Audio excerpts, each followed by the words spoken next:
ये मेरे लिए राजनीति नहीं है, ये मेरे लिए लाइफ मिशन है, इसको छोड़ने वाला नहीं हूं मैं। और मैं गारंटी करके कह रहा हूं, आप लिख लो, आप लिख लो, जाति जनगणना को कोई शक्ति नहीं रोक सकती है।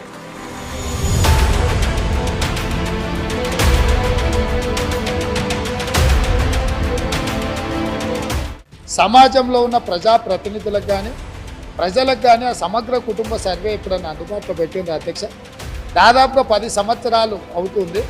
అదొక రహస్య నివేదికగా మీరు మాత్రమే సమగ్ర కుటుంబ సర్వే చేసి ఒకే ఒక్క కుటుంబము ఆ వివరాలన్నీ దాచిపెట్టుకొని వాళ్ళకు అవసరమైనప్పుడు వాళ్ళు చూసుకొని ఎన్నికలప్పుడు దాన్ని ఉపయోగించుకొని మిగతా సమయంలో ఎవరికి అందుబాటులో లేకుండా చేసింది.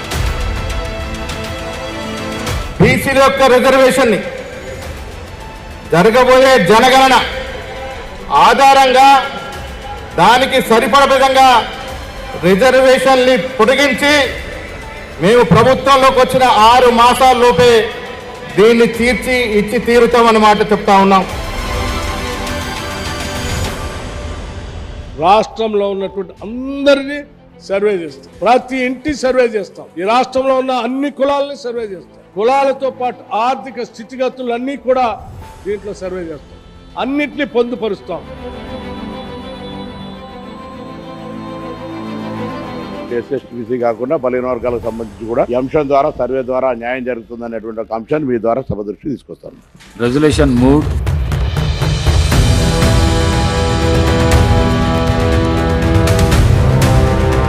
ఎస్సీ ఎస్టీ ఎలాగో కులగణన జరుగుతుంది కాబట్టి ఓబీసీ కులగణనలో ఆ సెన్సస్ ను చేపట్టాలని రాష్ట్ర కాంగ్రెస్ కమిటీ వాళ్ళ గవర్నమెంట్ ఆఫ్ ఇండియాకు రిజల్యూషన్ పంపుతా ఉన్నాము.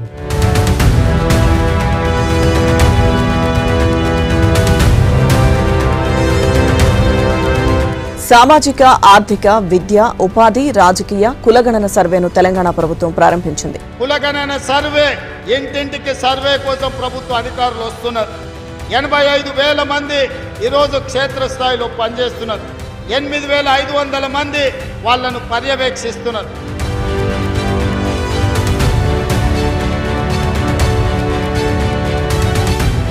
యాభై 56 అంశాలకు సంబంధించి కోడ్ రూపంలో ప్రతి ఒక్క 150 ఇండ్లకు ఒక ఎన్యూమరేటర్, ఆ ఎన్యూమరేటరు ఈ 56 అంశాలను ఐడెంటిఫై చేసి కోడ్ రూపంలో ఆ ఫామ్స్ నింపి ప్రభుత్వానికి ఆ సంబంధిత ఉన్నతాధికారులకు వాళ్ళు అందిస్తే ఈరోజు రాష్ట్ర ప్రజలకు సంబంధించిన సంక్షేమం, రాష్ట్ర ప్రజలకు సంబంధించిన అభివృద్ధి విషయంలో ఈ సర్వేకి సంబంధించిన సమాచారాన్ని పూర్తి స్థాయిలో ఉపయోగించుకొని వారి అభ్యున్నతికి, వారి అభివృద్ధికి నాంది పలకాలనే ఒక గొప్ప కార్యక్రమాన్ని ఈరోజు మొదలు పెట్టుకోవడం జరిగింది.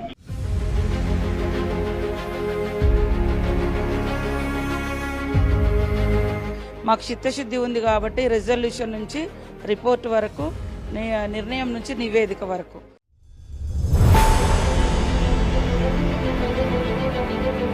తెలంగాణ శాసనసభలో కాంగ్రెస్ ప్రభుత్వంలో బీసీలకు సంబంధించినటువంటి అంశం లోపల ప్రవేశపెట్టి తీర్మానం తీసుకొని కరెక్ట్ సంవత్సర కాలం లోపల నివేదికను సేకరించి ఈరోజు కాంగ్రెస్ ప్రభుత్వం దాన్ని ఆచరణకు తీసుకుపోయే విధంగా కార్యాచరణ తీసుకుంది.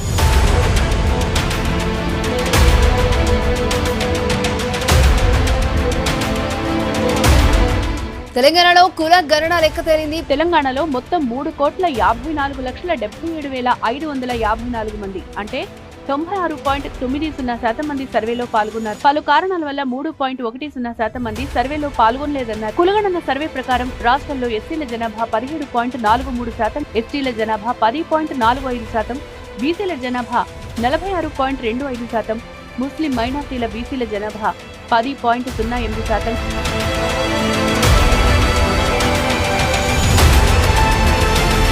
మొత్తం తెలంగాణలో సర్వే చేసిన జనాభా 3,57,554 ఇండివిజువల్స్ సర్వే చేయడం జరిగింది. ముస్లిం మైనార్టీ, బీసీలు సహా మొత్తం బీసీల జనాభా 56.33%, ముస్లిం మైనార్టీ, ఓసీల జనాభా 2.48%, మొత్తం ముస్లిం మైనార్టీల జనాభా 12.56%, రాష్ట్రంలో మొత్తం ఓసీల జనాభా 15.79%. ఈ survey report very comprehensive, very systematic, inclusive. మరి గతంలో జరిగింది, కర్ణాటకలో జరిగింది, బీహార్లో జరిగింది. But in terms of both coverage of percentage of population and ఎంత మెటిక్యులస్గా జరిగిందంటే మరి ఈ స్థాయిలో భారతదేశంలో సర్వే జరగలేదు. ఒక చారిత్రాత్మకమైన సందర్భంలో బలహీన వర్గాలకు సంబంధించి ప్రధానంగా ఈ సమాజంలో వాళ్ళకి సంబంధించిన లెక్కలు కానీ వివరాలు కానీ లేకపోవడం వల్ల వాళ్ళ యొక్క వివరాల కోసం ఎన్నో రోజుల నుంచి చర్చ జరుగుతున్న సందర్భంలో ఈ సభలో ఈరోజు సామాజిక, ఆర్థిక, ఉపాధి, విద్య, రాజకీయ మరియు కుల సర్వే 2024 నివేదికను ప్రవేశపెట్టడానికి అవకాశం ఇచ్చినందుకు మనస్ఫూర్తిగా మీకు ధన్యవాదాలు.